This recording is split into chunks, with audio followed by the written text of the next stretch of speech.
What's going on, guys? Thought I'd do a quick video on this just because it was kind of cool and I was able to get it done in like a couple of hours really, and it wouldn't even been that long. I had the sandwich plate adapter been tightened down right and put in. So I had a buddy bring a EK, basically a Type R clone. It's not right-hand drive or anything, but he's trying to make it a Type R clone, or person before him was, and he's kind of continued with it. So I ended up, we weren't sure what was wrong with it. It came in not running, and it would start popping everywhere, and I was like, okay, it's definitely got to be misfire timing or something going on with it. So ended up checking it out, and the timing was a little off.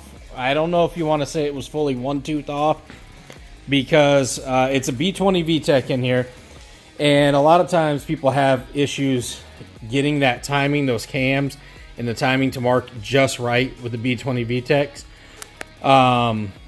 And you can do it properly. I have always been able to do it properly as long as you just, I don't know how to explain it. I'll have to show you guys. I'll have to make a video. A lot of times some people use an extra tensioner pulley and stuff, and that does help. I've never really needed it with any of the B20 VTECs I've done back in the past. It does have some issues, you know, in here, and it's a work in progress. But let's see if I can get it popped. There we go. It did have that, and then also what was the main cause was the distributor rotor button came off, and that it went everywhere, shot rust. I mean, it shaved metal. Sorry, so let's start with it. Shaved metal everywhere, and rust everywhere in it. And I ended up cleaning up all the points, cleaning up the distributor cap, the rotor button, rethreading some things, and was able to save it all. So it actually is running really well. And reason being, I was saving this customer some money just till he decides if he's going to keep this or if he wants to sell it or what.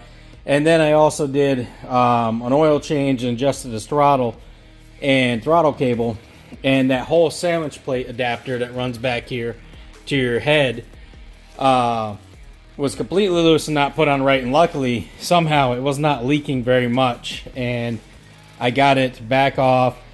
I'll show in some of the pictures here, and took it all off, cleaned it all up, put it back on the right way.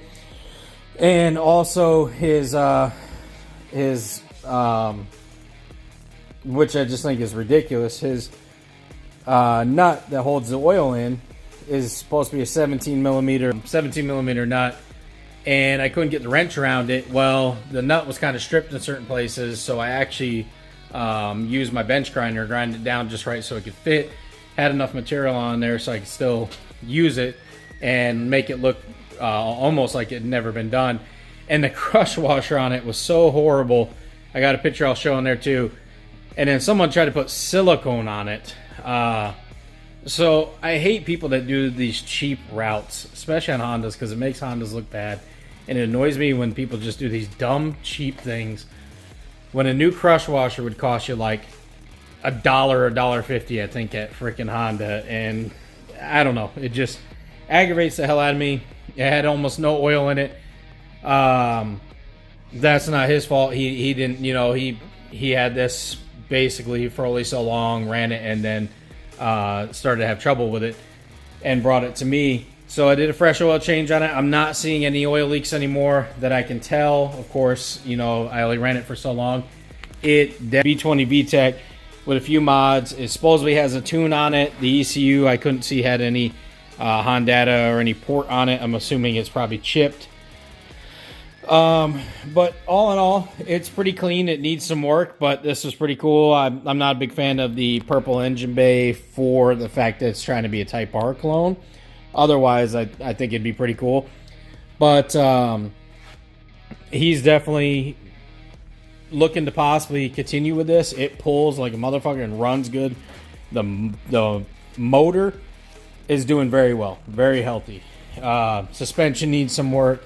Body needs some work, but I would like to give you guys a walk around and show this off. It's pretty cool.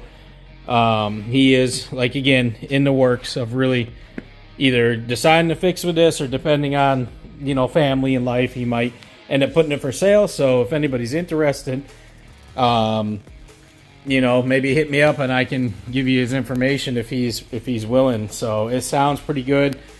I want to say I think it's a 3-inch exhaust all the way across too. So just definitely a good start. Really, really good start.